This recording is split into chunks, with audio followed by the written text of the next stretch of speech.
it's a great day. And what that means is it's you showing up to be who you really are in every moment. My topic is your ability to choose what you want. And in every moment, we're choosing.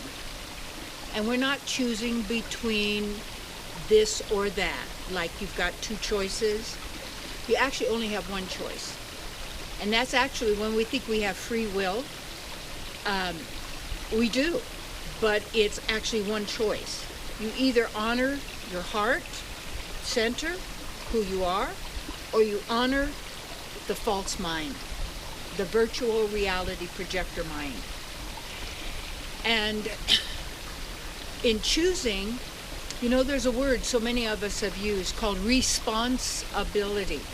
And I invite you to, when you speak or read or hear people talking, change the way you pronounce it. Because there's a way that our unconscious or subconscious accepts what we hear and what we're saying and the meaning we've given that. So respondability, that's responsibility, means respond ability. And if all we do is we're responding, we're not choosing to stay in our heart. We're responding basically to the minds that are controlling those other people or situations in our life on the outer.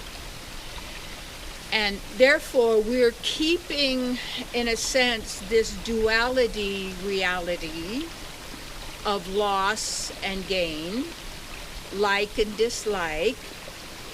And it's not love, because love has no opposite. Fear is not the opposite of love, because love has no opposite. That would be degrading love to the level of duality, which does not exist.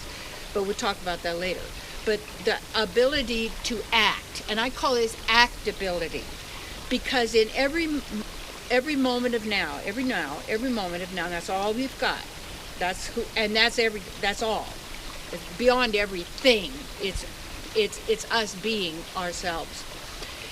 And when we act ability, we don't allow other people to determine for us our choice. That means I'm not reacting to you, and reacting is acting that again. Reacting, always means again. So when we begin to understand the prefixes and the suffixes that are added to words, and also if you add just an L in with W-O-R-D, and you get L in that's called world. So the ability to then act, instead of always being a responder to what other people, like if it's the weather, if it's rainy, some people say, oh, it's a gloomy day. So then they become gloomy because instead of, oh, hey, it's another beautiful day. And when you do that, you keep yourself where you need to be, which is heart-centered, which is in divine mind, which doesn't need to think, because you are the witness. You see, and you are what is real. Living entities are real. And therefore, I have my free will is I don't have to react, because I'm only really reacting to almost like a automatic mind, automatic thinking machine, where people are believing their thoughts and thinking and analyzing and think, well, I thought this and thought this. You're making it up, because where does it exist but in your mind?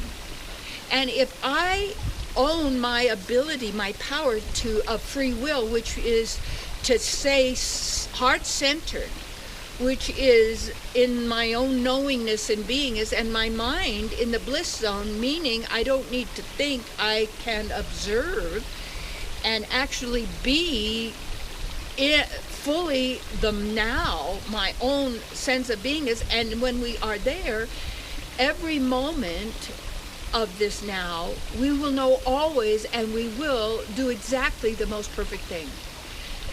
And what we've been taught is to react to what we've been given on the outside.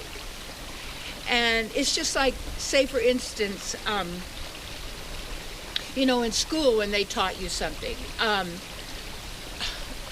I have heard that we've had many presidents before what we call the first president of the United States. Well, that's interesting. It's like knowledge is interesting. It's something to look at.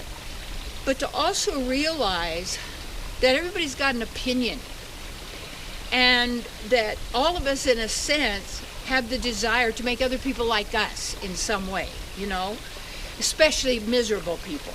Because those people who are threatening are the most frightened. And, I know that because I had a very close relationship with a psychopath. And they're very smart, and they're very charming, and yet they keep you afraid as time goes on because they're so fearful. And this terror inside, the fear of being harmed or hurt. And all that comes from memory of the physical body being harmed or hurt, or mentally being harmed or hurt. But you got to remember, you as a spirit soul are never harmed and hurt. And you can never lose who you are. You can forget. And we have layers and layers of ignorance. But a lot of this, the reacting is... you can listen and hear what people are saying, but you don't have to agree. And what we tend to do in relationship is in desiring a relationship, we will sell out ourselves. We will betray ourselves. So the key is own your ability to act. And you don't have to respond to anyone, especially in the manner in which they are communicating. So honor yourself, tune in, be centered, and choose to act from who you are and what you choose to be, do, and have. You see, act ability.